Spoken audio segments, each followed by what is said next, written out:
Então, pessoal, hoje nós iremos falar um pouquinho mais sobre o assunto que a gente falou, perdão, a semana passada a gente não teve aula, né, porque foi feriado, e hoje nós iremos iniciar um novo assunto. Nós iremos falar sobre o sistema imunológico. A gente já falou um pouquinho do sistema imunológico nas outras unidades, né? Falamos que o sistema imune é um sistema que tem a capacidade, né, a função principal dele é promover a proteção do organismo, reconhecendo substâncias estranhas ou micro-organismos estranhos que tentam invadir o organismo, e esse sistema imunológico, ele monta, né, uma defesa contra esse micro-organismo.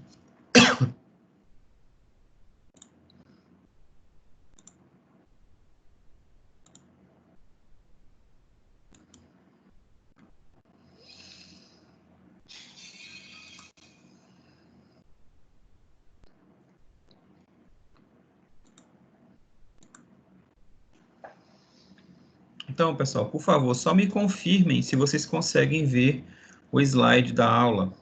Por favor, algum aluno confirma para mim. Sim. Tá dando para ver, né? Ótimo. Então, a aula de hoje nós iremos falar sobre o sistema imune, né? Então, a imunologia, ela é a ciência, né? A, o ramo da ciência que estuda, né? Que o interesse é o estudo do mecanismo de defesa de diversos organismos contra determinadas infecções, né? Não é só o organismo humano que tem um sistema imunológico, né? Vários organismos, né, simples e complexos possuem mecanismo de defesa, mas nós iremos nos ater a apenas o mecanismo imunológico do organismo humano. Então, os seres humanos, como eles vivem cercados de micro-organismos, né, muitos desses micro-organismos causam doenças, que são o que a gente chama de micro-organismos patogênicos, né? Da palavra patos, que significa doença, e gênese, que significa origem. Então, micro-organismos patogênicos são aqueles micro-organismos que têm a capacidade de iniciar um processo de doença. Então, o nosso organismo, ele é rodeado por micro-organismos que têm a capacidade de gerar doença. Então, a nossa pele, o nosso cabelo, né, o nosso corpo, pelo meio externo, está repleto de micro-organismos, né, inclusive micro-organismos que causam doenças. Tá? Mas por que a gente não fica doente com tanta frequência assim? Porque nós temos um sistema imunológico que, quando está funcionando de maneira correta, né, quando todos os mecanismos não falham, ele impede ou reduz as chances de gerar, né, de se iniciar um processo de doença. Então, apesar dessa exposição contínua que nós temos, né, através da inalação do ar, né, o ar tem micro-organismos ali suspensos, a gente tem visto, inclusive, nessa pandemia, que o vírus, né, o SARS-CoV-2, que é o vírus causador da doença chamada de Covid-19, que é uma doença infecciosa, né, inflamatória aguda, que acomete principalmente os pulmões, gerando, em casos mais graves, uma dificuldade respiratória bem expressiva que pode levar o indivíduo à morte. Então, esses micro-organismos, eles adentram o nosso organismo, principalmente pelas mucosas. Então, a mucosa nasal, através da inalação de ar, onde estão suspensos bactérias, vírus, fungos, né, partículas, né, gases venenosos.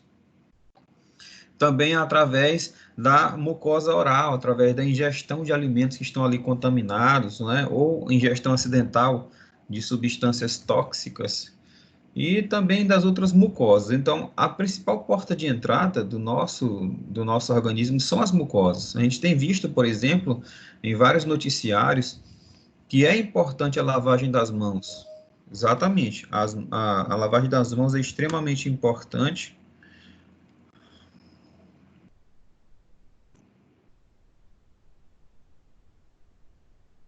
ela é extremamente importante porque é através da lavagem das mãos que nós impedimos a entrada do micro-organismo, principalmente, né? É um dos mecanismos de penetração do micro-organismo. Mas o vírus, ele não entra pela nossa mão, tá? A pele, né, a nossa pele, ela é um componente do sistema imunológico, uma barreira física. Então, a nossa pele impede a entrada de micro-organismos. Apesar da nossa pele estar repleta de micro-organismos, de bactérias, inclusive causadores de doença, ela não consegue adentrar o nosso organismo, a não ser que tenha um ferimento na pele que possibilite a entrada do micro-organismo. Mas por que que durante essa pandemia tem se falado tanto que é importante lavar as mãos? Porque a nossa mão, ao entrar em contato com objetos contaminados, ela acaba se contaminando com o vírus, né? Ela fica contaminada. Mas o vírus não entra pela mão. Mas nós temos o hábito de sempre estar levando a mão à boca, a mão ao nariz, a mão aos olhos, e é esse hábito de levar a mão, que pode estar contaminada com vírus, às mucosas ocular, nasal e oral, aí sim esse vírus consegue penetrar o nosso organismo através das mucosas e não da pele. Então vem a indagação. Como que é esse organismo, como que o nosso corpo se defende desses processos infecciosos?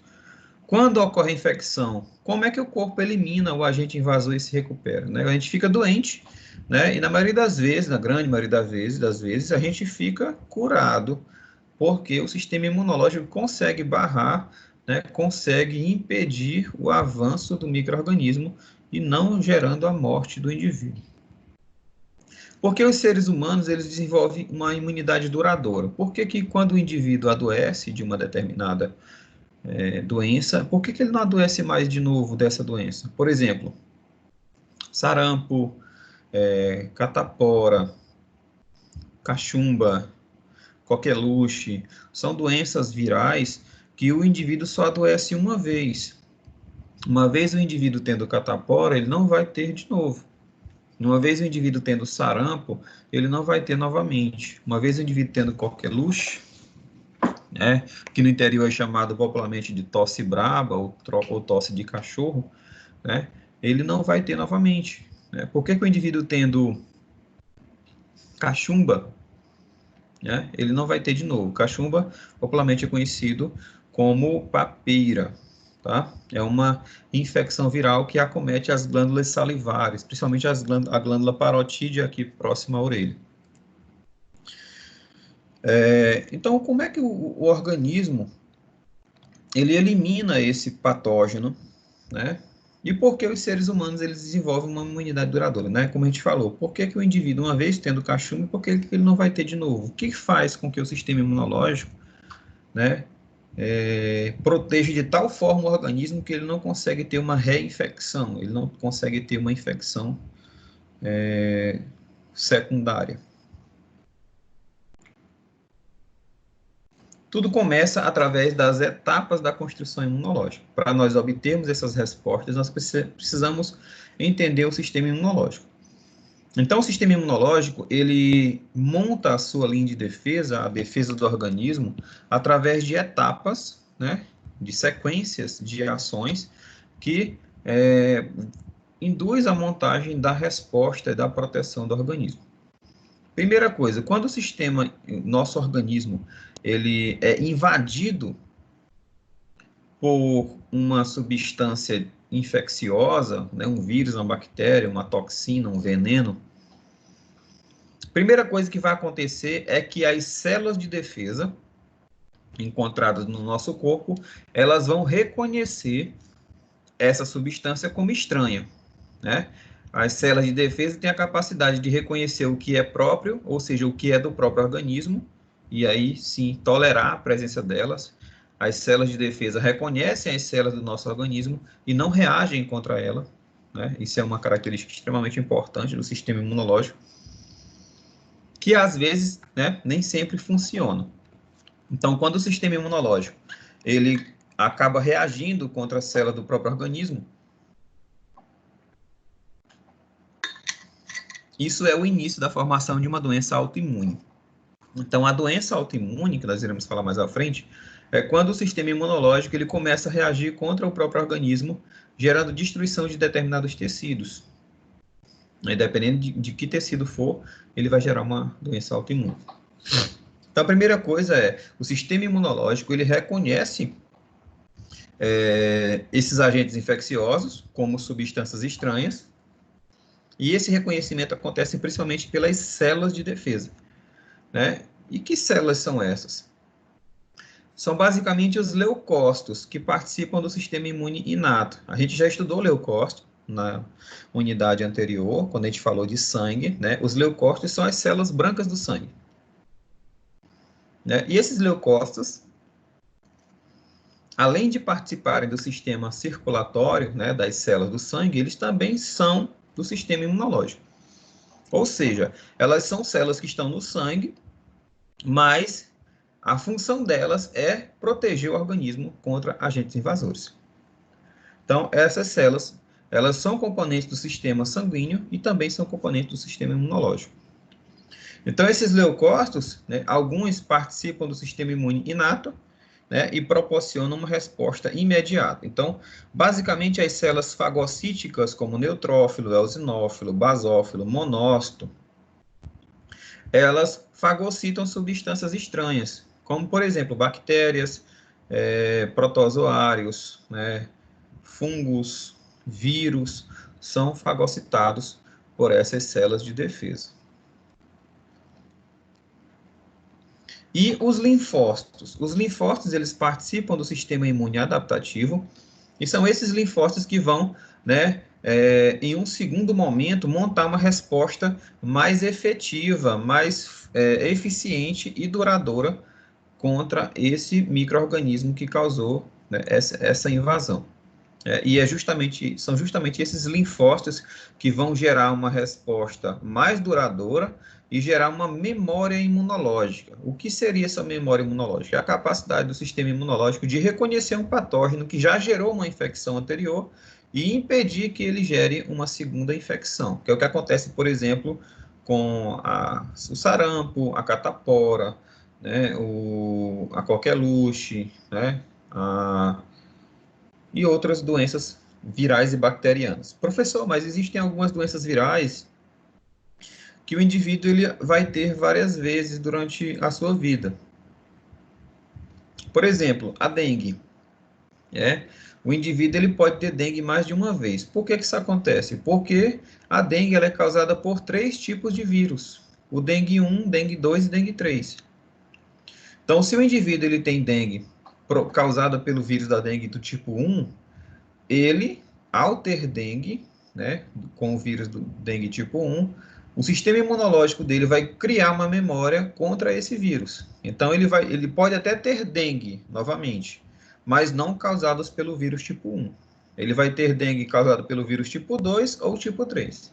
Mas aquele vírus tipo 1, o organismo dele, o sistema imunológico, cria uma memória contra aquele vírus que impede uma reinfecção, tá?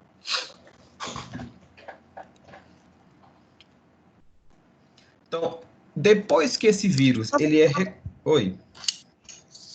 Então, para ter essa memória, então, esse vírus ele não vai sofrer mutação, não é? Por isso que... Tá. Exatamente. Tá. Outra coisa que eu esqueci de falar, né?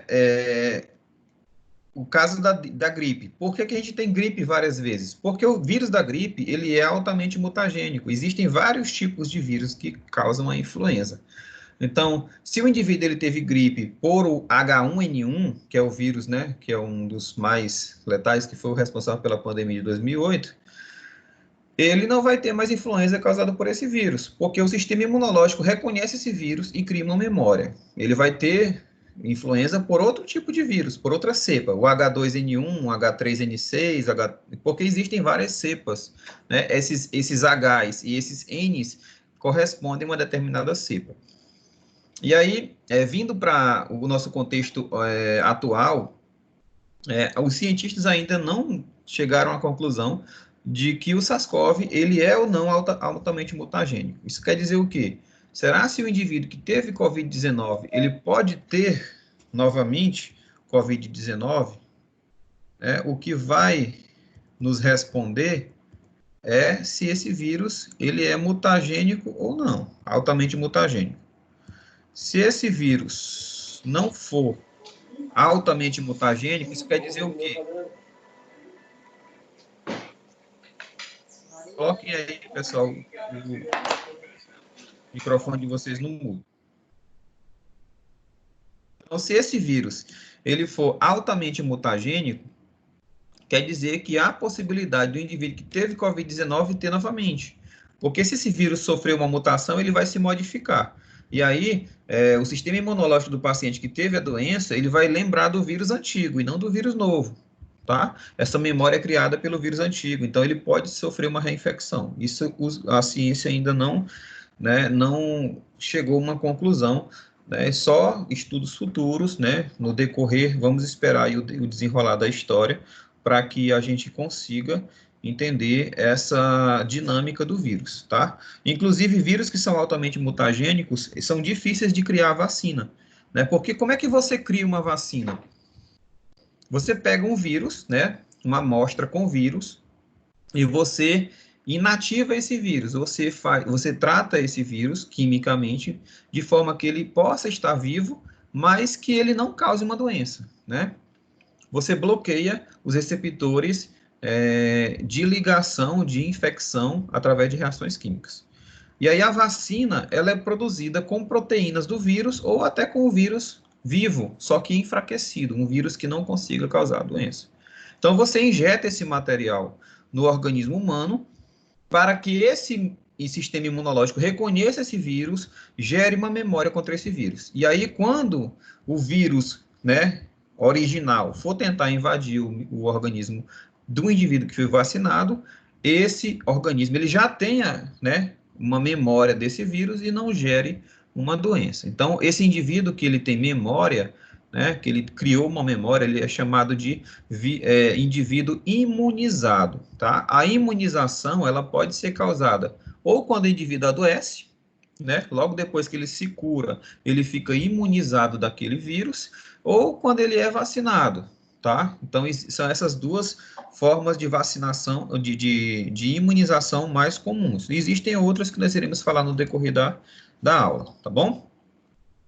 Deu para responder a aluna que estava com dúvida? Não, sim, deu sim. Tá, ótimo. Então, depois que esse micro-organismo, que essa substância, que essa partícula infectante, ela é reconhecida pelo sistema imunológico, o sistema imunológico vai conter, né, tentar conter essa infecção, ou seja, impedir que essa partícula se dissemine, se multiplique e tente causar um dano muito grande ao corpo. Então, o organismo ele tenta conter a infecção e, se possível, eliminar por completo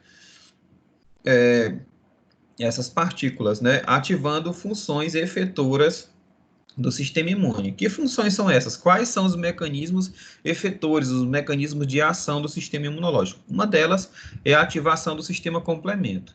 O sistema complemento são proteínas que são encontradas no sangue, e essas proteínas, quando são ativadas, e essa ativação acontece pela presença do micro-organismo, esse sistema complemento, quando ele é ativado, ele vai auxiliar, ele vai complementar a ação do sistema imunológico. Esse sistema complemento, ele vai promover a destruição do micro-organismo, né? As proteínas do sistema complemento, quando estão ativadas, elas aderem à superfície do patógeno, e esse patógeno, com essa proteína, com esse complexo proteico aderido, ele é mais facilmente fagocitado ou destruído por essas proteínas. Outra função do sistema imunológico é a produção de anticorpos. Os linfócitos, eles produzem anticorpos que são proteínas de defesa. Esses anticorpos, eles reconhecem proteínas do micro-organismo, vírus, bactéria, fungo, sei lá o que for. E uma vez esse anticorpo se ligando a essa proteína ela vai ficar bloqueada, né? Esse micro-organismo ele não vai conseguir se locomover porque ele está repleto, rodeado de anticorpos. Esse bloqueio, né, devido à ligação de grande quantidade de anticorpos, é chamado de opsonização.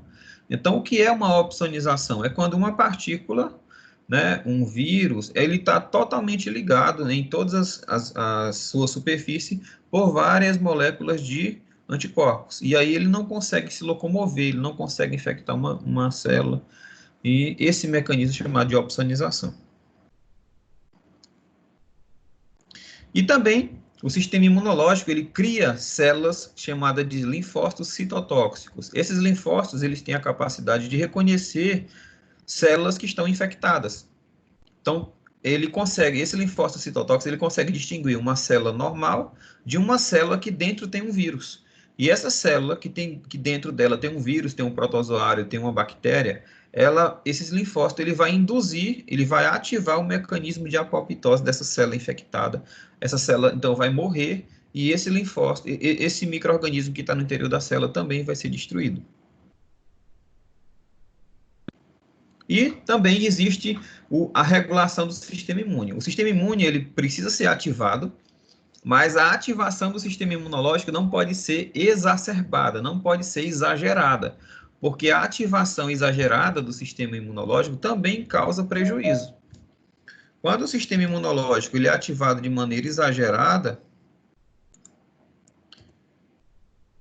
ele causa prejuízo. Exemplo de uma reação exagerada do sistema imunológico é a hipersensibilidade, também conhecida como alergias. Então, as alergias é quando o sistema imunológico ele reage de maneira exagerada contra uma partícula que não causa tanto mal.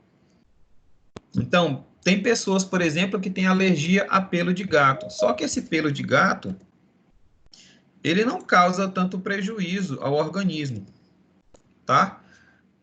Então, o indivíduo normal, ele inala pelo de gato e não vai ter problema nenhum. Mas o indivíduo com alergia, ele inala um pelo de gato, as proteínas do pelo do gato, né, da pele do gato, vai gerar uma reação exagerada do sistema imunológico, que vai causar, inclusive, prejuízo, dificuldade de respiração, vai gerar vermelhidão no corpo, coceira, formação de bolhas, e pode, inclusive, levar à morte se essa reação imunológica for muito exagerada, porque gera obstrução das vias respiratórias e o indivíduo pode ter uma asfixia. Então, é importante esse sistema imunológico ele ter um mecanismo regulador, ou seja, ter proteínas, ter substâncias e células que vão impedir a reação exagerada. Tá? Quando esse mecanismo de regulação ele não funciona direito, o indivíduo ele pode ter uma hipersensibilidade ou uma alergia. Então, importantes aspectos das respostas imunes e a falha de tal regulação contribuem para o desenvolvimento de determinadas condições, como alergias e também pelas doenças autoimunes, que é quando o sistema imunológico começa a atacar o próprio organismo, tá? As doenças autoimunes é causada pela destruição do organismo pelo próprio sistema imunológico.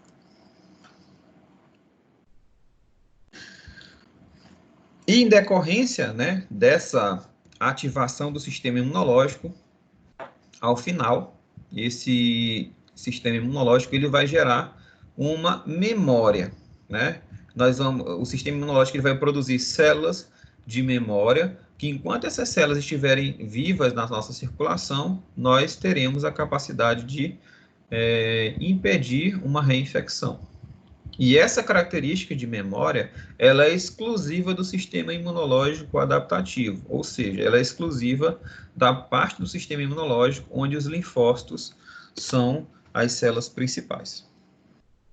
Então, a memória imunológica é a capacidade de produzir memória imune, de modo que, tendo sido exposta uma vez pelo agente infeccioso, isso é extremamente importante frisar, que a memória imunológica ela só é produzida após uma primeira infecção, que a gente chama de contágio inicial ou apresentação inicial. Então, você não vai ficar imune a uma doença se você inicialmente não adoecer dela ou se você for vacinado contra ela. Então, tanto a vacina quanto a doença, a infecção propriamente dita, ela é um mecanismo de exposição primária.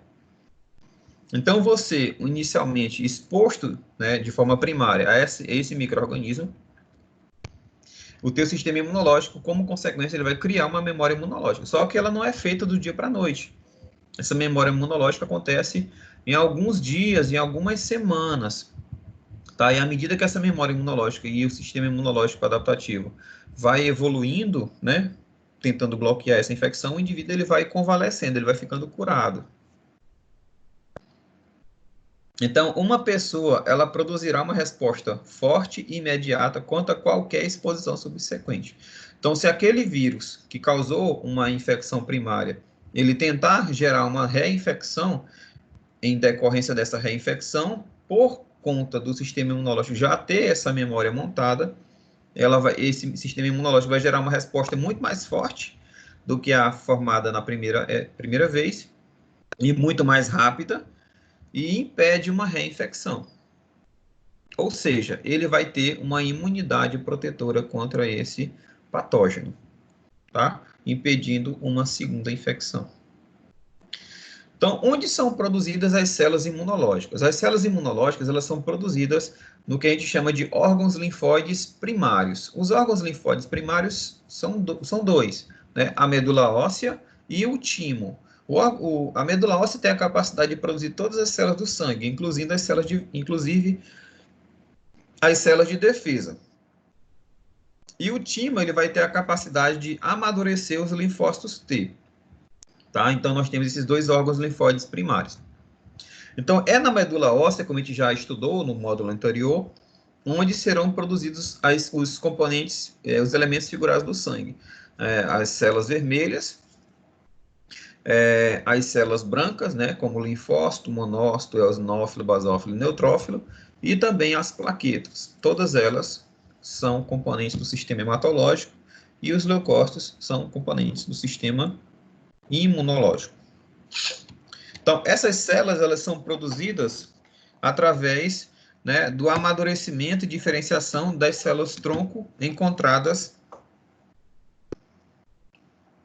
na medula óssea. Então, as células tronco elas vão se diferenciando em diferentes linhagens, formando plaquetas, formando hemácias, formando granulócitos e formando os agranulócitos, que todos eles são leucócitos, tá? E onde esses órgãos linfóides eles são localizados? A gente falou dos órgãos linfóides primários, que são os órgãos que produzem as células de defesa, mas existem também os órgãos linfóides secundários. Esses órgãos linfóides secundários, eles são órgãos que armazenam temporariamente essas células de defesa. Então, como exemplo de órgãos linfóides secundários, nós temos o baço, tá? Que aqui está representado nessa figura, o baço aqui na setinha. Nós temos também as tonsilas palatinas, também chamadas de amígdalas, também são órgãos linfóides, né? As amígdalas têm a capacidade de armazenar células de defesa e proteger a garganta contra agentes infecciosos. Tanto é que quando o indivíduo tem uma infecção de garganta, essas tonsilas, essas amígdalas, elas ficam inchadas, repletas de células de defesa, inclusive pode gerar pus.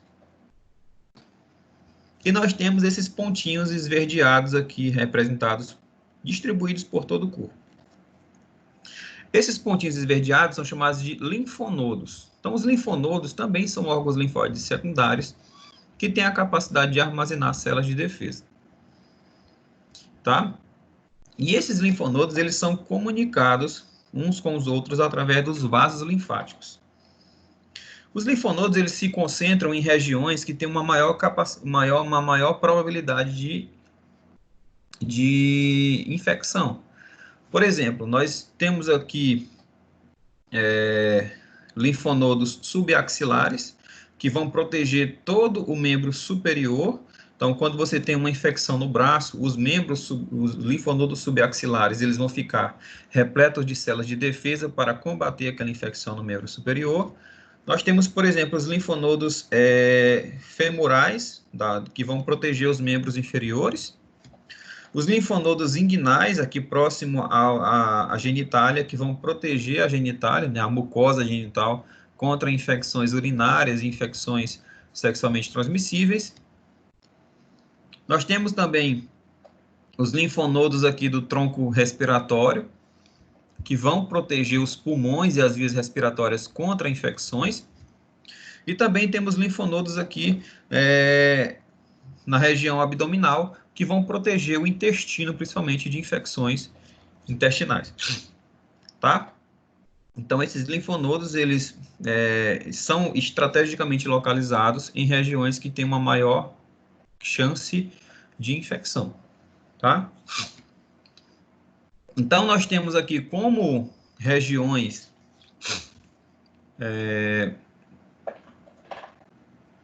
que possam ser infectadas, nós temos a pele, né? Tem uma grande chance de infecção, o trato gastrointestinal e o trato respiratório. Nesses órgãos, nós temos uma pele, né, um epitélio que protege a penetração do micro-organismo. Então, impede a penetração do micro-organismo, né, para o interior do organismo humano. Mas, porventura, se esse micro-organismo ele conseguir ultrapassar esse epitélio, né, logo abaixo desse epitélio são localizadas células de defesa. O que essas células de defesa vão fazer? Elas vão reconhecer esse micro-organismo que conseguiu penetrar, elas vão fagocitar esse micro-organismo, depois que reconhecem, e uma vez fagocitado esse micro-organismo, elas vão digerir esse micro-organismo. Depois da digestão desse micro-organismo, essas células de defesa, elas se desprendem do tecido, caem no vaso linfático e, através da circulação, elas chegam ao linfonodo mais próximo. Lá no linfonodo mais próximo, ela vai pegar fragmentos desse micro-organismo que foi fagocitado e vai expressar na sua superfície através de uma proteína chamada de MHC. Então, essa proteína MHC, ela tem a capacidade de expressar na superfície pedaços, né, fragmentos do micro-organismo que foi fagocitado. Então, ela tem a capacidade de apresentar essas proteínas estranhas para as células de defesa. Então, essas células dendríticas, né, ou células apresentadoras de antígeno, elas fagocitam esse micro-organismo que conseguiu penetrar no órgão, elas caem nos vasos linfáticos e chegam até os linfonodos ou até o baço, né, para gerar ali uma resposta imunológica mais eficaz. Então, o linfonodo ele vai coletar antígenos do epitélio e do tecido conjuntivo, e os antígenos sanguíneos são capturados pelas células do baço. Então, existem esses órgãos aqui, que são órgãos linfóides, que armazenam células de defesa, e lá nesses órgãos linfóides é onde há a apresentação dessas proteínas virais, bacterianas, proteínas de micro-organismos para as células de defesa. Juntamente com a penetração do micro-organismo, nós temos um processo inflamatório. Então, toda infecção gera uma inflamação. Então, a infecção causada pelo micro-organismo, ela vai consigo gerar um processo inflamatório. O processo inflamatório nada mais é do que a reação do nosso organismo contra uma coisa estranha. Então, por exemplo, quando as bactérias elas conseguem penetrar o organismo, as células de defesa, aqui nós temos representando aqui as bactérias com esses bastonetes aqui rosa. Essas bactérias elas são reconhecidas pelas células de defesa. Essas células de defesa, quando reconhecem essa bactéria como estranha, elas vão liberar uma série de substâncias químicas que vão induzir o processo inflamatório. Como, por exemplo, substâncias conhecidas genericamente como quimiocinas e citocinas. As quimiocinas, elas vão gerar uma atração para as células de defesa. Então, as quimiocinas, elas atraem as células de defesa que estão no sangue, né, que estão aqui dentro do vaso sanguíneo, para que elas consigam chegar ao tecido e ajudar no combate dessa bactéria. E as citocinas são substâncias que vão promover o processo inflamatório. Então, em decorrência dessa sinalização química daquela célula de defesa, os vasos sanguíneos eles vão ficar ativados. O endotélio vascular ele vai sofrer fenestração. Então, antes o vaso sanguíneo ele era impermeável, porque as células do endotélio eram juntas demais, justapostas, mas depois da ativação, através das quimiocinas e citocinas, esse endotélio, ele sofre, né, perfurações, ele fica com fenestrações, com frestas. Essas fenestrações possibilitam a fuga de líquidos do sangue para o tecido, e esse excesso de líquido no tecido gera o entumecimento, né, o edema, o inchaço, né, todo o tecido inflamado ele fica inchado. E também essas fenestrações possibilitam a passagem de células de defesa do sangue para o tecido infectado. Tá? Então, essa vasodilatação e o aumento da permeabilidade vascular, promovida pelas citocinas e quimiocinas, elas vão causar vermelhidão, calor e edema, então, que a gente chama de sinais cardinais da inflamação. Tá? Todo tecido inflamado, ele apresenta, né, ele expressa os sinais cardinais da inflamação. Que sinais são esses? Calor, tumor, rubor, dor e perda da função. São esses 5 sinais. Primeiro, calor. Todo tecido inflamado, ele fica quente, ele aumenta a temperatura. Por quê? Porque todo tecido inflamado, ele aumenta a vascularização, vai mais sangue para aquele tecido. E o sangue, como é quente, aumenta a temperatura do corpo, do órgão inflamado. Outro sinal cardinal é a vermelhidão, né? Como o tecido inflamado ele aumenta a vascularização, aumenta a circulação sanguínea no local, o sangue, além de ser quente, gerando calor, ele também é vermelho, gerando uma vermelhidão naquele tecido inflamado. O edema ou tumor, ele é ocasionado pela fuga de líquidos do sangue para o tecido. Então, o acúmulo de líquidos provenientes do sangue no tecido inflamado gera um inchaço que é chamado de edema ou tumor.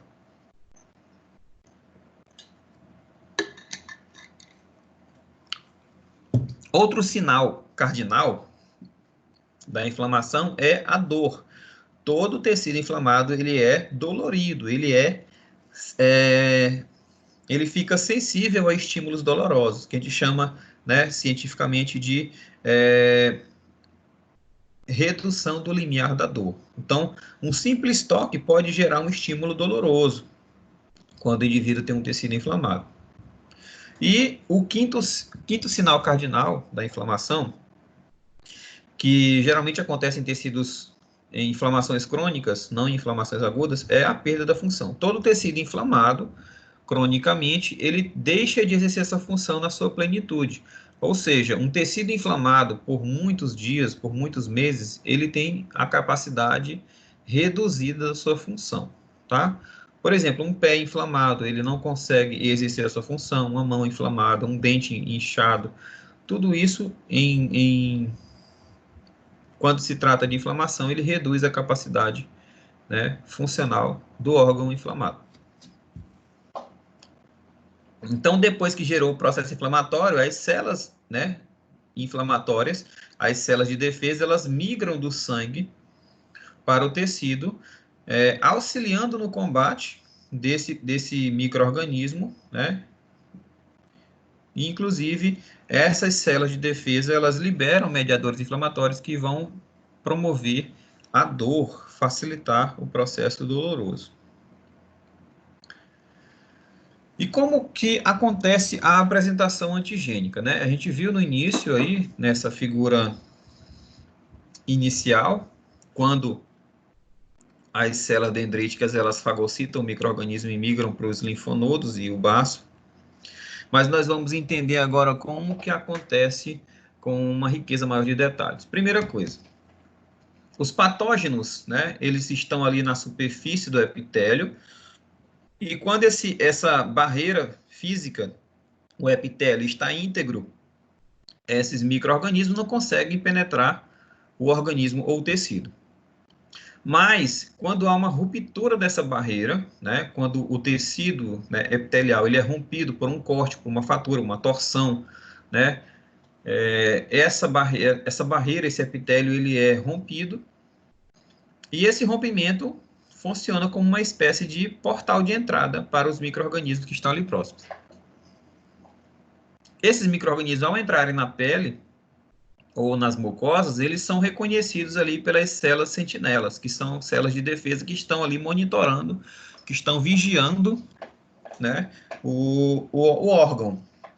Então, todos os nossos órgãos são repletos de células de defesa, que a gente chama de células sentinelas, que estão ali protegendo, vigiando, né, o tecido.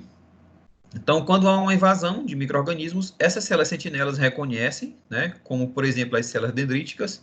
Essas células fagocitam os micro-organismos, e então elas, ao fagocitarem, né, e digerirem esse micro-organismo, elas se desprendem, né, do tecido, caem nos vasos sanguíneos e migram para os órgãos linfóides.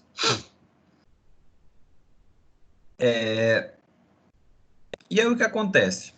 Essa célula dendrítica, lá nos órgãos linfóides, nos linfonodos, por exemplo, elas vão apresentar essas proteínas do patógeno que invadiu o organismo para os linfócitos T, que estão aqui representados de célula, como células azuis, e para os linfócitos B, que estão aqui representados como células amarelas.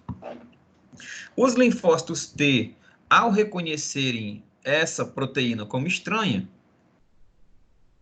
eles vão se ativar, se transformando em células T efetoras e também em células T de memória. As células T de memória geram a memória imunológica e as células T efetoras vão ajudar a combater esse micro-organismo com mais eficácia. Então, essas células T efetoras têm a capacidade de reconhecer qualquer célula que esteja infectada por esse micro-organismo, gerando a sua destruição. Então, se o micro-organismo estiver infectando uma célula, o linfócito T efetor vai reconhecer essa célula e vai destruir essa célula, induzindo a apoptose. E o linfócito B? O linfócito B, quando reconhece as proteínas do micro-organismo como estranha, ele vai se ativar, se transformando em linfócito B efetor ou se transformando em linfócito B de memória. E aquele linfócito B, o linfócito B de memória gera memória imunológica também, e o linfócito B efetor, ele inicia a produção de anticorpos contra aquele micro-organismo.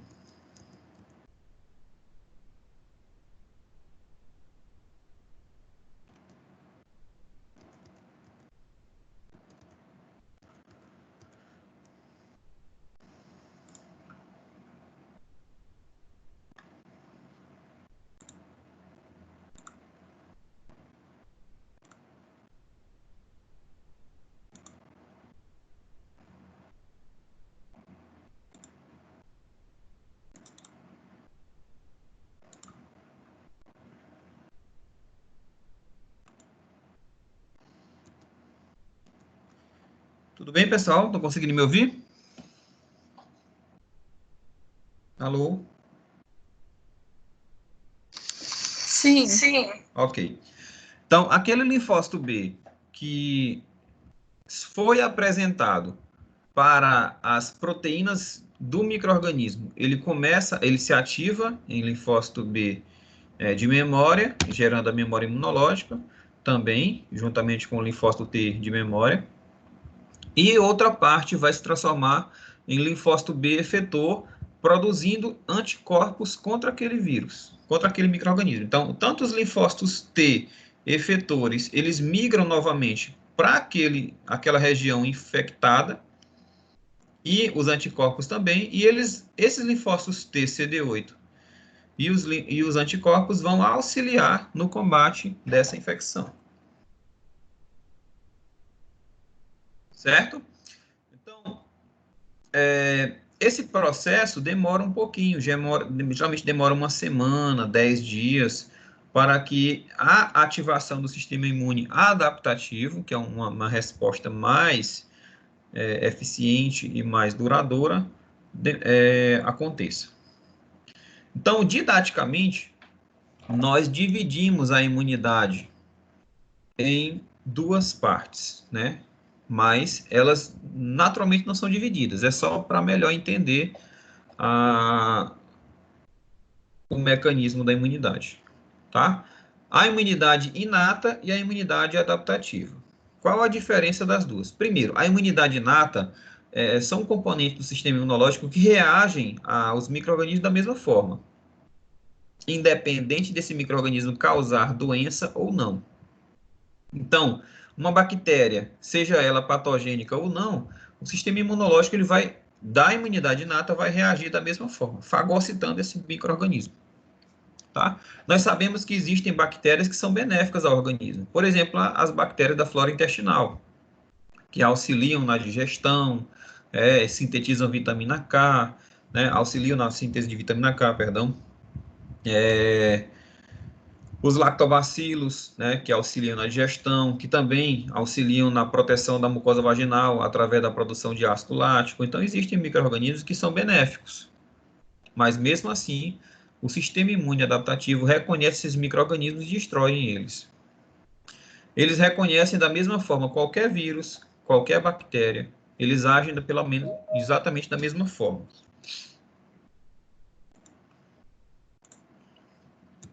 Então, o sistema imunológico inato, você já nasce com ele, né? Você não adquire com o tempo. Você já nasce com ele e essa é a primeira reação do organismo, do sistema imunológico, é ativar o mecanismo de imunidade inata. Então, a imunidade inata ela é composta por barreiras físicas, barreiras químicas e por barreiras biológicas, por células de defesa. Exemplo de barreiras físicas, nós temos a pele, né? A pele é o maior órgão do ser humano, né? E essa pele, ela funciona como barreira física. Os micro-organismos não conseguem penetrar o nosso organismo decorrente dessa pele. A pele, ela é impenetrável, tá? Por isso que indivíduos que têm queimadura, um dos riscos mais eminentes do indivíduo com queimadura é a infecção, porque aquela pele ela foi removida e ali é uma grande porta de entrada para micro-organismos. Então, nós temos a pele, nós temos os pelos, né? Os pelos, por exemplo, dos cílios, que protegem os olhos contra partículas ali que tentam infectar. Então, toda vez que a gente pisca, a gente está ali, né, protegendo os olhos contra partículas que estão suspensas. Quando você está no ambiente cheio de poeira, você pisca com maior frequência para impedir, né, ou dificultar a penetração de partículas na mucosa ocular. Nós temos os pelos nasais, da mucosa nasal, que geralmente eles são lubrificados, eles estão úmidos com o muco, né, que é uma proteína viscosa, né, um conjunto de proteínas que tem alta viscosidade, e esse muco, juntamente com o pelo, funciona como uma espécie de filtro. Então, o ar que é inalado, quando ele vem carregado de micropartículas, essas micropartículas se aderem no pelo repleto de muco e elas ficam ali aprisionadas, formando, né, uma espécie de filtro. Nós temos os pelos também em outras regiões, né, na região pubiana também, que facilita, que funciona como proteção. Nós temos a produção de algumas proteínas, como as proteínas do sistema complemento, como eu já falei, são proteínas de defesa. Nós temos o muco, como a gente já falou, a cera de ouvido, a lágrima, são substâncias, né, que compõem a barreira química do organismo que compõe a imunidade inata. A lágrima ela é rica em substâncias bactericidas, né, que protege o olho contra a infecção. Nós temos o suco gástrico, né, que é altamente ácido e destrói qualquer micro-organismo, boa parte dos micro-organismos que são ingeridos. Nós temos o pH ácido da vagina, que é produzida pelos lactobacilos, que protegem a mucosa vaginal contra agentes patogênicos. A cera de ouvido também, que é rica em substâncias bactericidas. Né? O muco, a saliva, também é rica em substâncias bactericidas. Então, uma série de substâncias químicas que o corpo produz que protege o organismo contra infecções. Nós temos também a própria... Nós temos também as barreiras biológicas, né? As células de defesa, como células dendríticas, as células fagocíticas, e também nós temos a flora intestinal, né? A flora intestinal ela é rica em bactérias benéficas, mas o que essas células podem ajudar na proteção do organismo? bactéria tem a capacidade de produzir antibiótico. E aí, o aluno às vezes acha isso meio contraditório. Como é que uma bactéria produz antibiótico que destrói bactéria? Na verdade, uma bactéria ela tem a capacidade de produzir um antibiótico que destrua outra bactéria. Isso é um mecanismo de competição. Então, se a bactéria está em um ambiente que tem escassez de alimento, naturalmente ela vai precisar produzir alguma substância que vai impedir o crescimento da competidora e ganhar uma vantagem. Então, bactérias naturalmente produzem antibióticos que impedem o crescimento de outros micro-organismos. Boa parte dos antibióticos no mercado, eles foram descobertos estudando micro-organismos, como bactérias. Os antibióticos são produzidos principalmente por fungos e por bactérias. Então, as bactérias da flora intestinal, elas produzem uma grande quantidade de antibióticos que impedem a infecção do trato digestório, né? Infecção intestinal. Então, quando a flora intestinal do indivíduo ela está, né, bem equilibrada, o indivíduo ele está protegido contra possíveis infecções intestinais. Tanto é verdade que quando o indivíduo ele passa por uma antibiótico terapia, quando ele precisa tomar antibiótico para destruir bactérias patogênicas, esses antibióticos acabam destruindo também bactérias benéficas que compõem ali a flora intestinal. E é comum o médico ele solicitar um medicamento que é chamado de repositor da flora intestinal. Logo após o término da antibiótico terapia, o indivíduo ele precisa repovoar o seu intestino, porque aquele intestino sem flora intestinal ou com uma flora intestinal escassa, ele vai ficar desprotegido e vai ficar mais suscetível a uma infecção intestinal futuramente. Então, é comum o médico solicitar, após a antibiótico terapia, por exemplo, o uso de fungos, leveduras que auxiliem na reposição da flora intestinal, como Saccharomyces cerevisiae, que é o composto ali do Florax, Floratil e outros semelhantes. Então, depois que o indivíduo ele foi infectado, inicialmente, nas 12 primeiras horas, o sistema imunológico ele vai usar principalmente a imunidade inata, com todos os seus componentes, para impedir o avanço dessa infecção. De 12 horas em diante, além da imunidade inata, o sistema imune começa a ativar a imunidade adaptativa. E como que isso acontece? Os linfócitos B, eles vão ser apresentados aos patógenos, às proteínas do micro-organismo, e esse linfócito B, eles vão se ativar e vão produzir anticorpos contra esse micro-organismo. Ao mesmo tempo, o linfócito T também vai ser apresentado pelas proteínas do patógeno, se transformando em linfócitos T efetores, e esses linfócitos T efetores têm a capacidade de reconhecer células infectadas e induzir a sua destruição. Então, perceba que essa célula aqui, ela está infectada pelo vírus. Então, os linfócitos T reconhecem essas células infectadas e destroem essas células infectadas. Só que a imunidade adaptativa, ela demora um pouco a ser montada. Geralmente, demoram 7 dias até 14 dias. E a gente vem ouvindo, né, de forma indireta, esse processo de montagem do sistema imunológico durante a pandemia. A gente tem ouvido falar, por exemplo, dos testes de diagnóstico da Covid-19. Né? Por exemplo, um deles é o teste rápido. O teste rápido, ele detecta a presença de anticorpos do indivíduo contra o vírus da Covid-19, né, que é o SARS-CoV-2. Não confundam, o SARS-CoV-2 é o vírus e a Covid-19 é a doença causada pelo SARS-CoV-2. Tá? Então, o indivíduo ele só vai produzir anticorpos contra esse vírus geralmente 7 dias depois. E a gente vem ouvindo nos jornais que o teste rápido só pode ser feito com indivíduos que sejam sintomáticos e que tenham pelo menos 7 dias de sintomas. Por quê? Pode acontecer do indivíduo ele estar sintomático, né, está doente, mas ele não produziu ainda anticorpos suficiente para ser detectado pelo teste. Isso pode gerar um falso negativo. Isso quer dizer o quê? Que o indivíduo está doente, o teste dá negativo, mas ele está positivo. Então para evitar um falso negativo, é necessário que o indivíduo tenha pelo menos 7 dias de sintomas, para que ele já tenha uma quantidade grande de anticorpos, e esses anticorpos sejam detectados pelo sistema, pelo mecanismo, né, pelo teste rápido. Esse teste rápido, ele é feito por uma técnica chamada de imunocromatografia.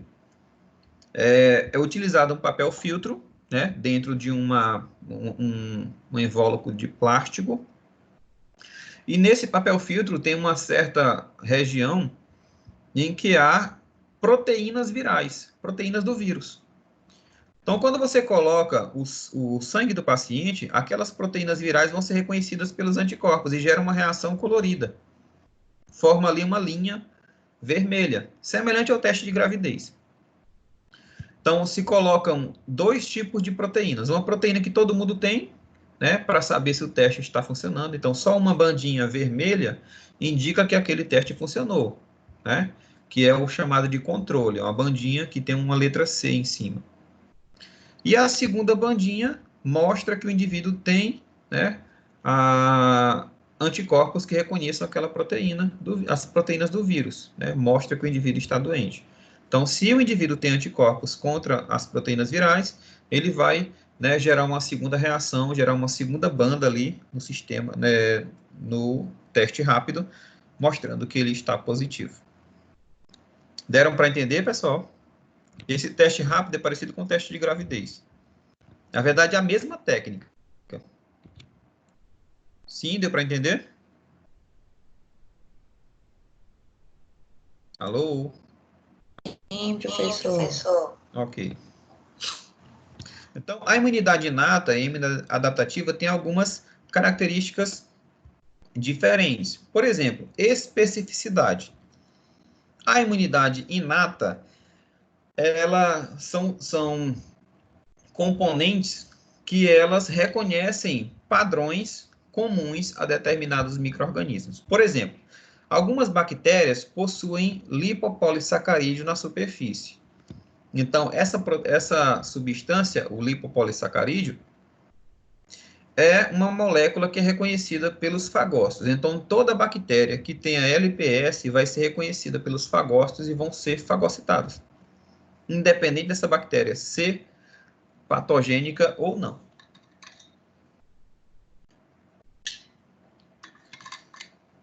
Outra característica comum a diversos micro-organismos, principalmente bactérias, é a presença de uma proteína chamada de flagelina. A flagelina é encontrada em bactérias tanto patogênicas quanto não patogênicas, benéficas. E as células do sistema imune reconhecem essas proteínas como, né, proteínas bacterianas e fagocitam qualquer bactéria que tenha flagelina.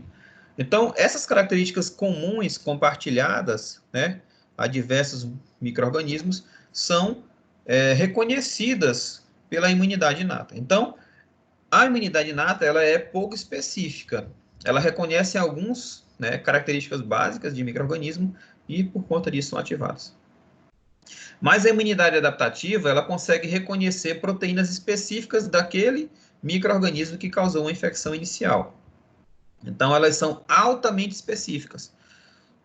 Por exemplo, o indivíduo, o sistema imunológico do paciente, ele pode reconhecer, por exemplo, o vírus da dengue 1 e não reconhecer o vírus da dengue 2, né? O indivíduo, ele teve dengue 1, gerou uma memória imunológica contra aquele vírus, mas essa memória não confunde o vírus da dengue 1 com o da dengue 2 ou da dengue 3. Então, mostra que a imunidade adaptativa ela é altamente específica. Ela reconhece apenas as proteínas daquele micro-organismo que causou uma infecção inicial, que teve uma primeira contato.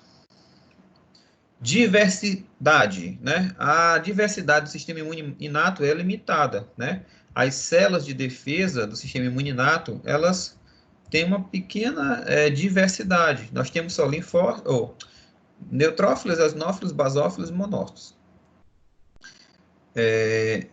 E outras células fagocíticas. Já a imunidade adaptativa tem uma quantidade muito grande de células, né? Apesar de ser só 3 tipos, linfócito B, linfócito TCD4 e linfócito TCD8, cada linfócito reconhece uma proteína diferente, tá? Então, existem milhões de linfócitos B, cada linfócito B vai reconhecer uma determinada proteína, que pode ser uma proteína viral quando for apresentada, tá? Então, eles têm uma alta diversidade, né, porque cada célula vai apresentar um receptor diferente que vai reconhecer uma determinada proteína. Com relação à memória, o sistema imune inato, ele não produz memória, ou seja, o indivíduo que teve dengue 1, né, e teve uma memória imunológica, quando esse vírus da dengue 1 tentar penetrar novamente no organismo, as células, os componentes da imunidade inata vão reagir da mesma forma, tá? Só que as células da imunidade adaptativa vão reagir de forma diferente, porque elas têm uma memória imunológica, tá? Contra essas partículas que foram que geraram uma primeira infecção, que foram apresentadas, tiveram o primeiro contato, que geraram essa resposta memória imunológica. Não reatividade ao próprio. Isso significa o quê? A reatividade ao próprio é a capacidade dos componentes do sistema imune de reconhecer proteínas do próprio organismo como estranhas. Então, tanto o sistema imune inato quanto o sistema imune adaptativo tem a capacidade de distinguir o que é normal do nosso organismo e o que é estranho. Lógico que esse mecanismo de não reatividade ao próprio pode falhar, e em alguns raríssimos casos, que pode gerar uma doença autoimune, tá? E do que é composto a imunidade inata e a imunidade adaptativa? Então, a imunidade inata ela é composta por barreiras químicas, barreiras físicas e barreiras biológicas ou células.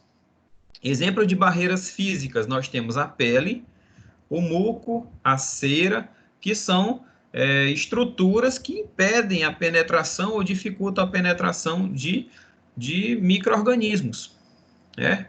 Além de barreiras físicas, né, o muco também é uma barreira química, porque ela é uma proteína viscosa e que impede a penetração de micro-organismos. A cera do ouvido também, ela é rica em substâncias microbicidas. A saliva também tem enzimas digestivas que auxiliam na destruição de patógenos.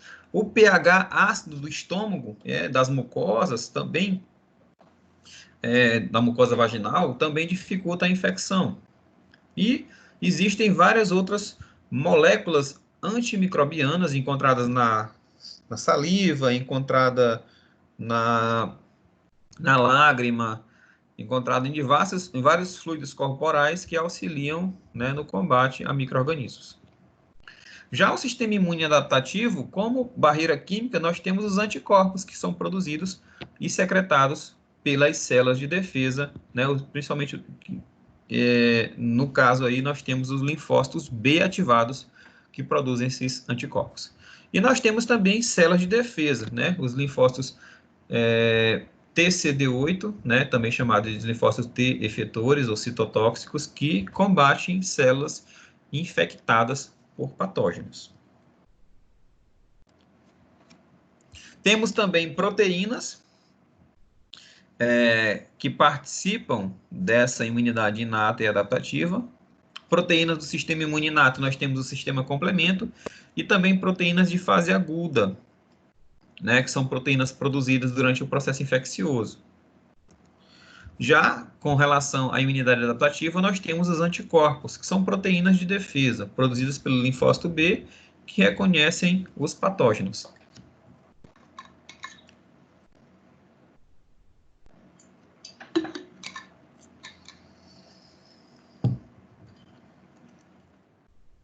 Nós temos também células que compõem a imunidade inata e adaptativa. Como componentes da imunidade inata, nós temos os fagócitos, né? Macrófagos, neutrófilos, eosinófilos, basófilos, as células NK e as células linfóides inatas. E com relação à imunidade adaptativa, nós temos os linfócitos TCD4, linfócitos TCD8 e os linfócitos B, que compõem a imunidade adaptativa. Então, com relação ao sistema imune inato, né? O sistema imune inato ele é composto por defesas iniciais contra a infecção. Então, é o início da resposta imune pelo organismo. Como a gente já falou, ela é composta por barreiras físicas, como o epitélio da pele, que é impermeável a micro-organismos, o pelo das mucosas, o muco, as cutículas, né, os cílios e as ceras produzidas, né, pelo pavilhão auricular. As barreiras químicas, né, como proteínas antimicrobianas produzidas por encontradas em vários fluidos corporais, como ceras, mucos, saliva, lágrima, são encontradas essas substâncias antimicrobianas. O pH ácido encontrado no estômago, na mucosa vaginal, o muco, né, que é aquela proteína viscosa encontrada principalmente na mucosa nasal, no trato respiratório, né, que é produzida em grande quantidade quando há uma infecção, né, porque esse muco, quando ele é produzido em grande quantidade e quando ele é expectorado pela tosse, esse muco acaba arrastando um monte de partículas infectantes, né, vírus, bactérias, inclusive essa tosse, né, que pode inclusive gerar gotículas ricas em vírus, em micro-organismos, que pode gerar uma infecção. Tá? Mas a tosse, né, e a expectoração é um mecanismo de defesa para remover o máximo de patógenos possível. Quanto mais patógeno removido, mais fácil vai ser conter a infecção. As ceras, principalmente encontradas no ouvido, são substâncias químicas que, além de funcionar como barreira física, porque os patógenos aderem à cera e impedem, né, a sua locomoção, elas também têm substâncias químicas que combatem micro-organismos. E a flora bacteriana, como eu falei para vocês, as bactérias da flora intestinal, elas produzem antibióticos que protegem o sistema digestório contra bactérias patogênicas. Temos proteínas do sistema complemento, que tem a capacidade de reconhecer, inviabilizar e neutralizar, né, e facilitar a destruição de organismos estranhos, uma vez chegados à circulação. E também os leucócitos, né, fagocíticos, são células que têm a capacidade de fagocitar, né, reconhecer e fagocitar, né, englobar aquela partícula estranha. Exemplo, nós temos os macrófagos, neutrófilos, que compõem o sistema imune inato. Eles têm a capacidade de ingerir e matar micro-organismos pela produção de substâncias químicas, né, como quimiocinas e também enzimas de degradação ou enzimas digestivas produzidas pelo seu lisossomo, né, que se unem ao fagossomo, é uma vesícula formada pela fagocitose, e essa fusão do fagossomo com o lisossomo, gerando o fagolisossomo, gera a digestão do micro-organismo que foi infectado.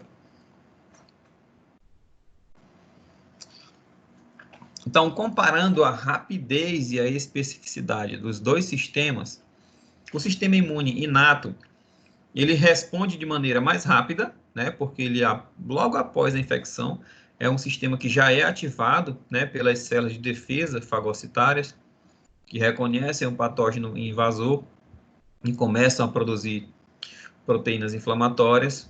Então, a resposta do sistema imune inato ocorre rapidamente, logo após a exposição do organismo infeccioso, e impede, né, a rápida instalação do micro-organismo infectado. Às vezes, o sistema imune inato sozinho não consegue anular a infecção, mas ela impede uma instalação mais rápida desse micro-organismo no organismo infectado. Já o sistema imune adaptativo, ele elimina as infecções de modo mais eficiente, porque ele reconhece especificamente o que é o micro-organismo invasor e o que não é, né? Porém, essas células, para serem ativadas, né, elas demandam um determinado tempo, geralmente de dias para serem ativadas. Não é instantâneo. Então, essas células reconhecem e respondem a antígenos individuais por meio de receptores, que são altamente específicos. Elas reconhecem proteínas encontradas naquele patógeno especificamente. E conseguem, né, distinguir esse patógeno de outras células. Então, ela é mais específica, porém, ela não é tão rápida assim. O sistema imune, ele também focaliza os seus recursos de maneira mais efetiva para dominar os patógenos. Então, ele não começa a destruir um monte de substâncias, ele vai de específico naquele patógeno, né, que conseguiram se evadir, conseguiram driblar ali a imunidade inata, né, e conseguiram evoluir para uma infecção mais grave. E como que essa especificidade acontece? Os anticorpos produzidos pelos linfócitos B e os linfócitos ativados, né, como o linfócito TCD8, que são produzidos pela ativação da imunidade adaptativa, elas vão persistir por um bom tempo após a infecção, né? E essa persistência dessas células ativadas que se denomina de memória imunológica. Então, essas células, mesmo depois da infecção ter sido vencida, o indivíduo ter ficado curado, essas células ativadas, elas permanecem por muito tempo no organismo e promovem uma proteção duradoura, né, que é chamada de imunidade, causada pela formação dessa memória imunológica. E essa imunidade, ela previne uma reinfecção, né, uma segunda infecção promovida por esse mesmo patógeno.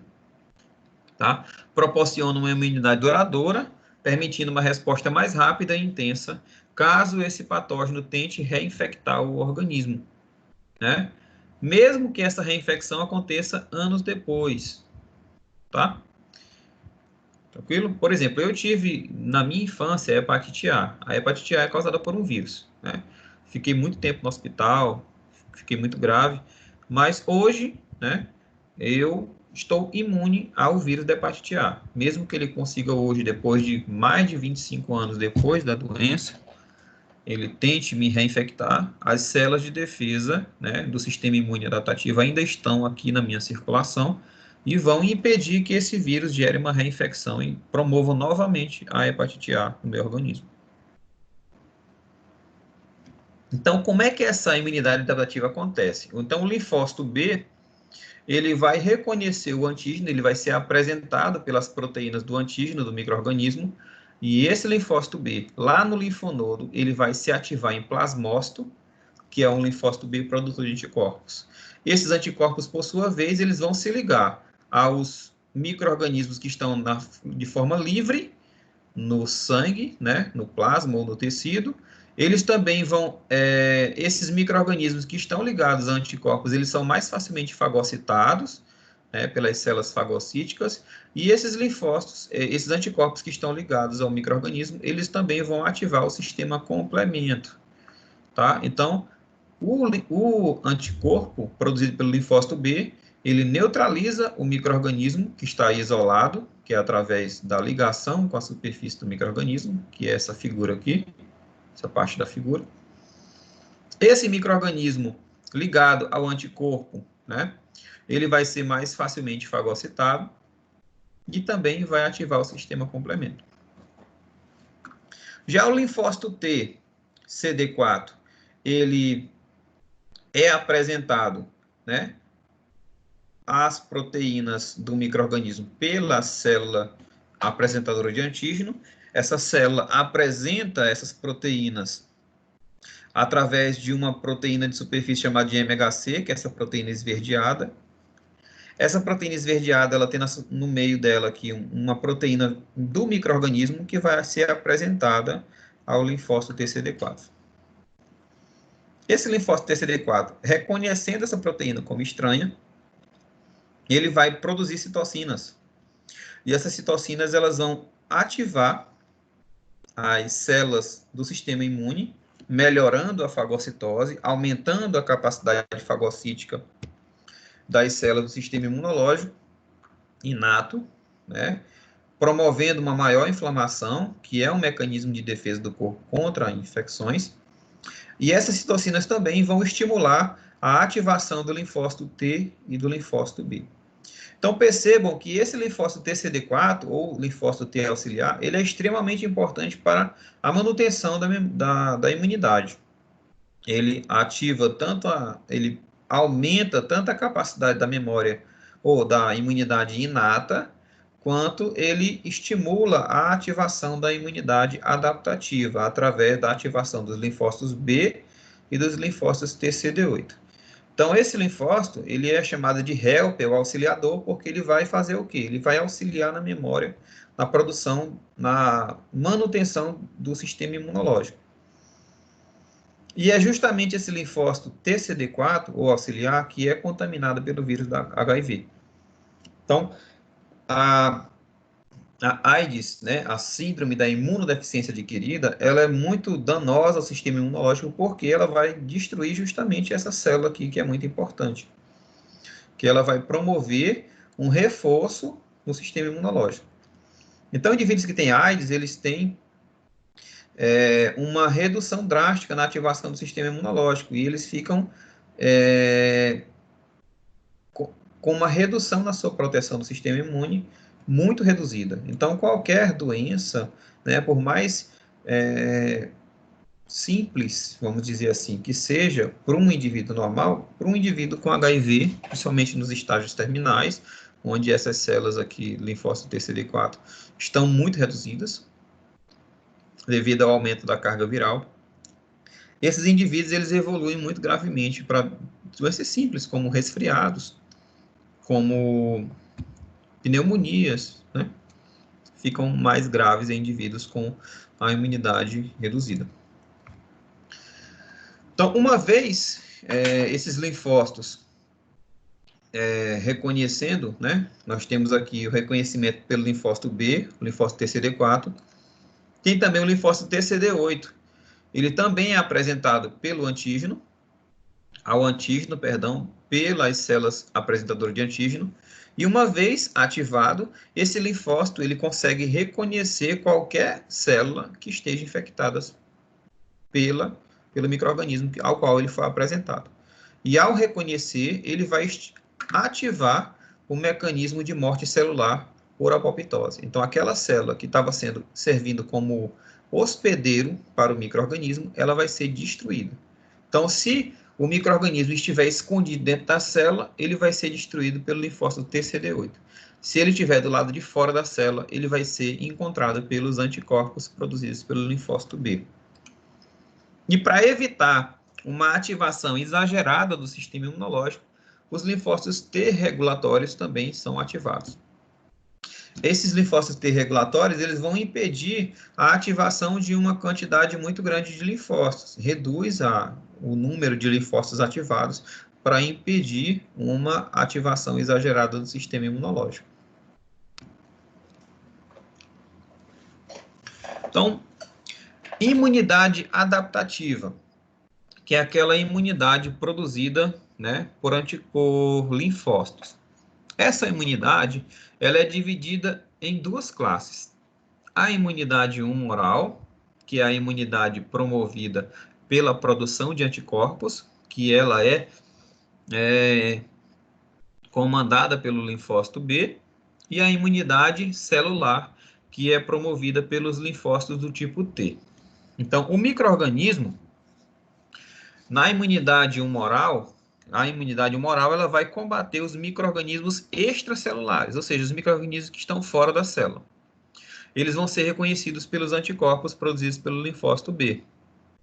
Já a imunidade celular, ela vai combater micro-organismos que estão dentro das células, tanto por células fagocíticas como células que estão infectadas por esse micro-organismo. Então, aquelas células que fagocitaram o vírus, ou aquelas células que estão sendo fagocitaram o micro-organismo, ou que estão sendo infectadas por esse micro-organismo, elas vão ser reconhecidas pelas células T e vão ser neutralizadas. Então, quem responde à imunidade humoral são os linfócitos B, que produzem anticorpos que vão reconhecer os micro-organismos fora da célula. Já na imunidade celular, nós temos duas células. O linfócito T auxiliar, que vai reconhecer os macrófagos que fagocitaram os micro-organismos e vai ampliar a ativação do sistema imune, que é chamado de linfócito T auxiliar. E também o linfócito T citotóxico, que uma vez apresentado ao antígeno, ele tem a capacidade de destruir qualquer célula que esteja infectada por esse micro-organismo.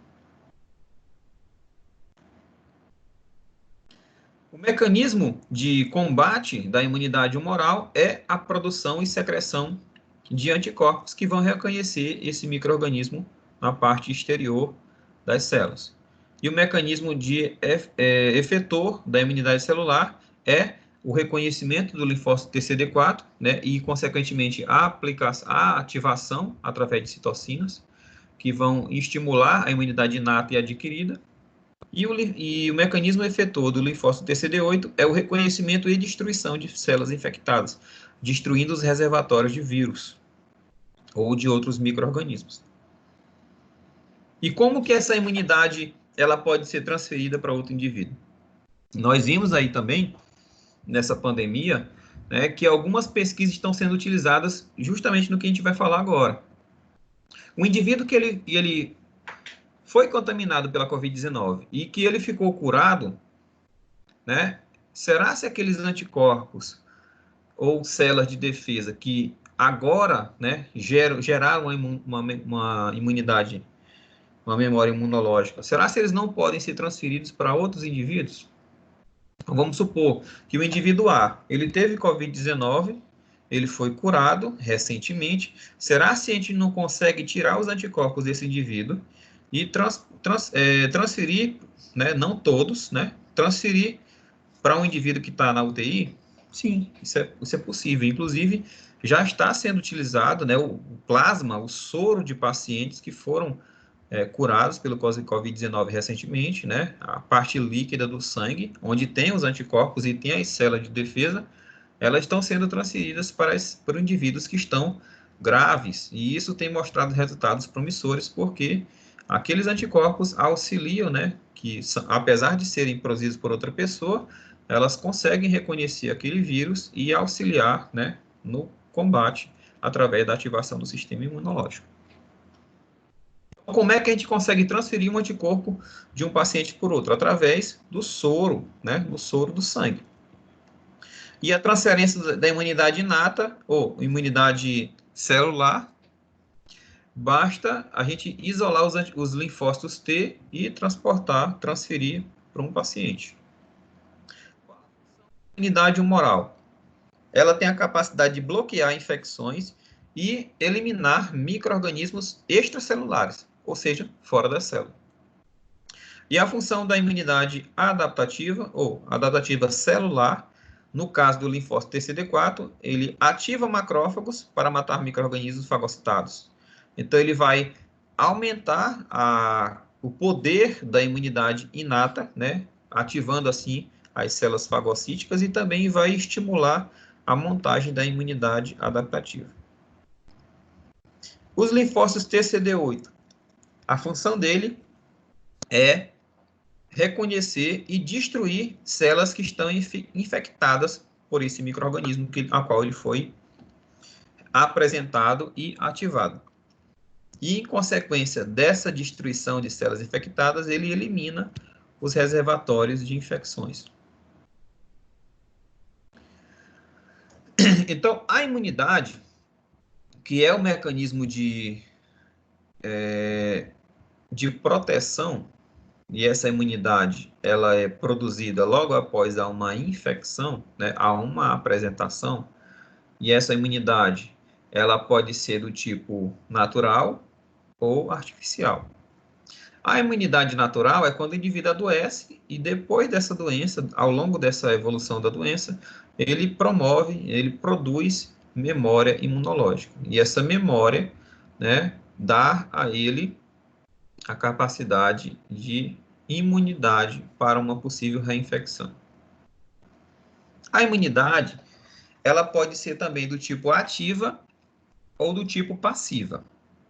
Exemplo de imunidade ativa. A imunidade ativa é quando o indivíduo ele produz anticorpos e também células de defesa contra determinado micro-organismo. Já na imunidade passiva, o que acontece? O indivíduo ele recebe esses anticorpos ou recebe as células de defesa de outro indivíduo para combater uma determinada infecção. Exemplo de imunidade ativa, nós temos a doença propriamente dita ou a vacinação, né?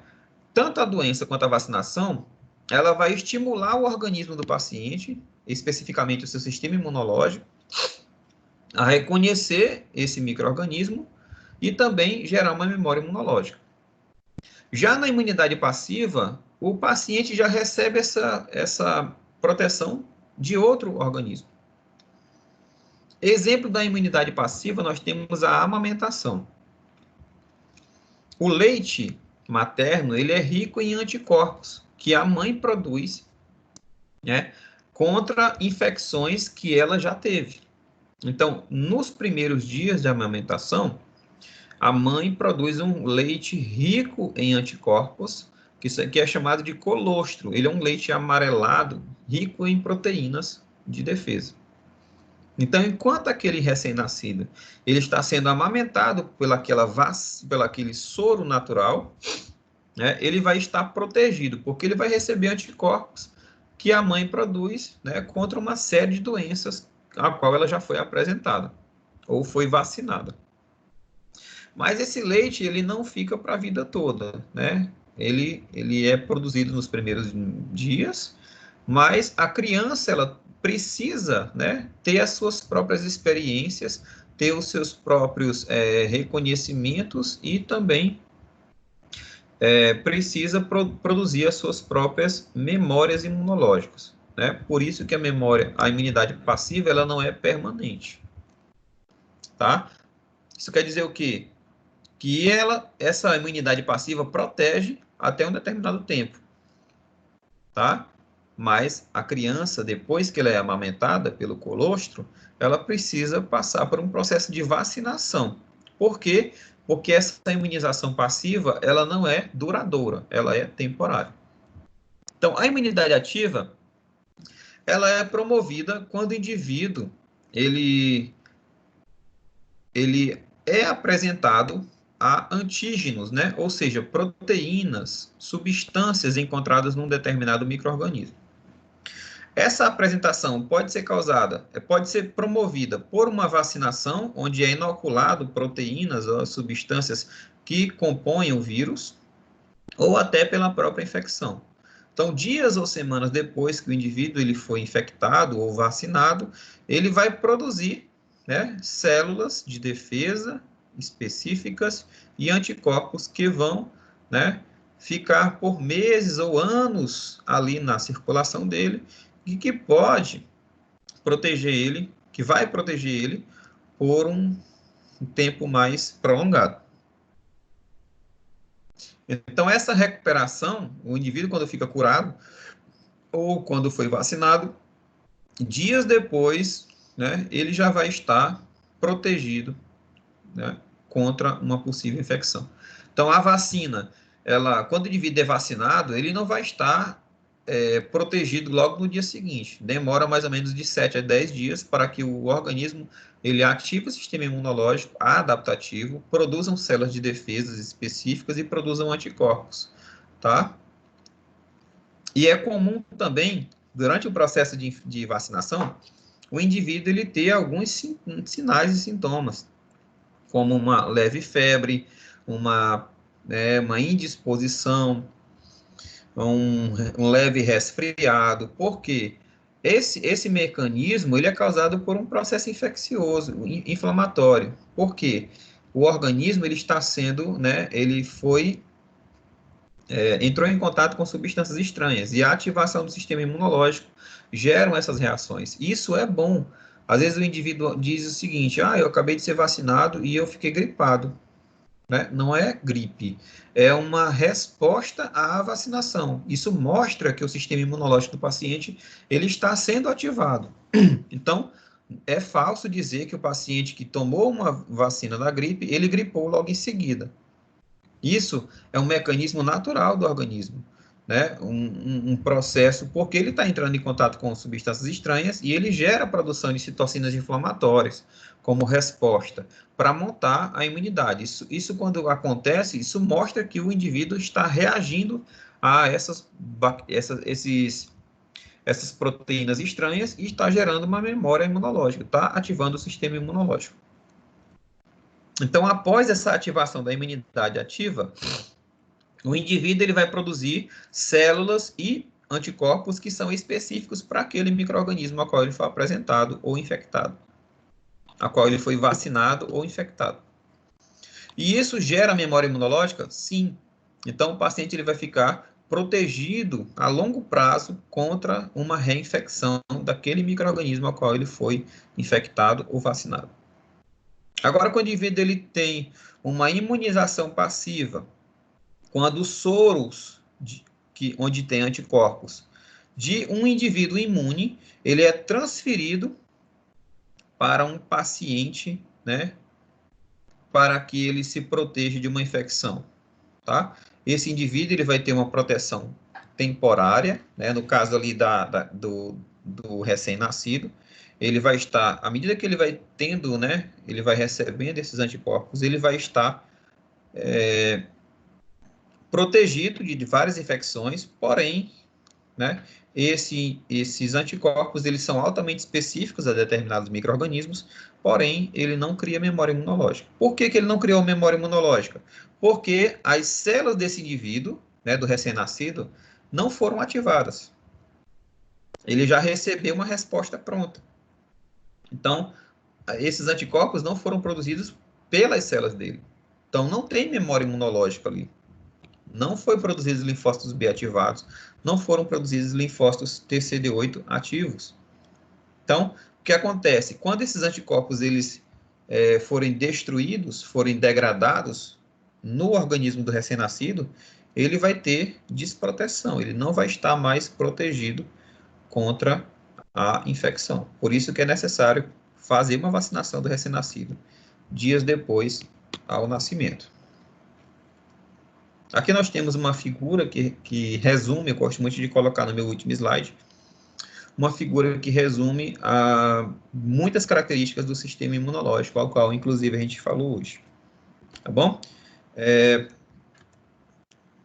Vamos lá, pessoal. Agora eu deixo aberto aí a perguntas. Alguém tem alguma pergunta?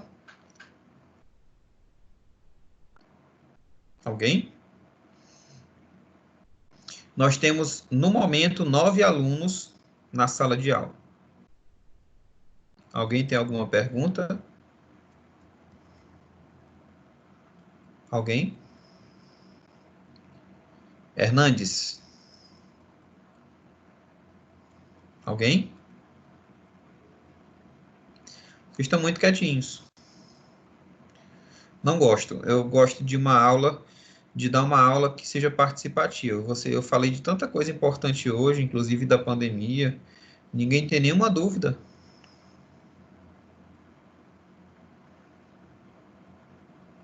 Tem alguém aqui comigo? Professor. Diga, Daniela. Daniele. Eu até tenho, só que a lesada eu não anotei, mas era alguma coisa da propriamente dita, alguma coisa assim. Eu não entendi muito bem. O reconhecimento do próprio e do não próprio? É isso. Tá, vamos lá. O sistema imunológico, ele tem a capacidade de separar o que é dele mesmo de o que não é dele. Ou seja, ele consegue, por exemplo, distinguir uma célula do meu organismo de uma bactéria, tá? É isso que a gente chama de reação do não próprio. Ou seja, as células de defesa, elas não podem atacar as células do meu corpo.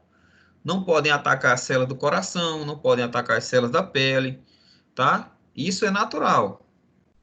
Às vezes, esse mecanismo falha. E aí o que pode acontecer é a formação de uma que a gente chama de doença autoimune. A doença autoimune acontece justamente quando falha esse mecanismo de reconhecimento do próprio. As células do sistema imunológico começam a atacar as células do próprio organismo, achando que são micro-organismos. Por exemplo, quando as células de defesa começam a atacar os melanócitos. Os melanócitos são células da pele que produzem melanina, que produzem o pigmento que dá a cor da pele, né? Quanto mais melanina, mais escura a pele. O que acontece quando as células de defesa começam a atacar os melanócitos? Isso cria uma doença autoimune chamada de vitiligo. Já ouviram falar de vitiligo? É uma doença autoimune em que o pigmento da pele vai sendo destruído, porque o sistema imunológico vai atacando justamente aquelas células que produzem melanina. E aí, à medida que a doença vai evoluindo, vão se formando placas de pele despigmentada. O indivíduo ele vai perdendo a pigmentação da pele até ficar totalmente despigmentado. Outra No caso doença... seria, Sim, pode falar. no caso seria células delas que ela mesma não reconhece. Exatamente. Gente, que doida. Mas tem um porquê delas não se reconhecer, gente. A ciência ainda vem estudando o que isso acontece, tá? Mas isso basicamente acontece pelo o erro do reconhecimento ao não próprio.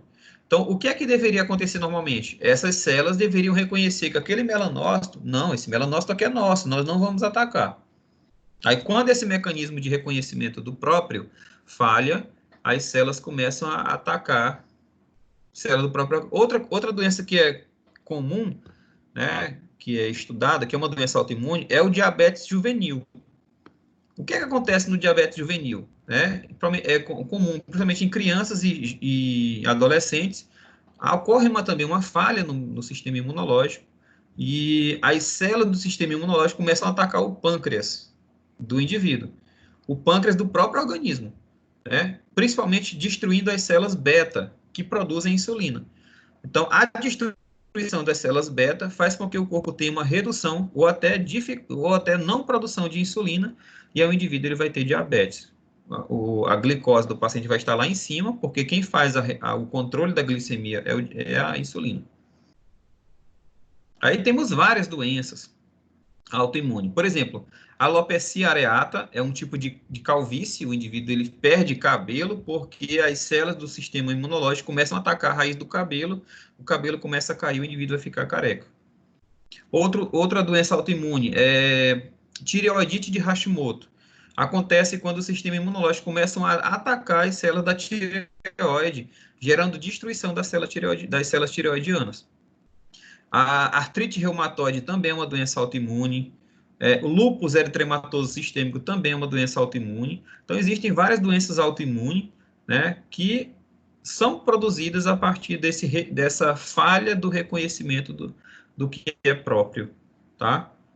As células de defesa precisam, né, distinguir o que é do próprio organismo e o que não é do próprio organismo. Deu para entender, Daniele? Sim, deu sim. Que bom. Mais alguma pergunta, pessoal? Tiago, Luiz, Kessila, Joyce, Elícia, Hernandes, Daniel, Ortega, alguém? Mais alguém, pessoal? E professor, só uma dúvida quanto ao próprio aplicativo aqui. Por que na tela direita aí tá dando meu nome fora da organização? Como assim? Aqui na minha tela tá aparecendo, não sei por quê. Dá o nome fora da organização. Eu fiquei curioso. Ah, eu também não sei por que é, não. Não sei. Mas está dando para ouvir. Tá dando para ouvir? Tá sim.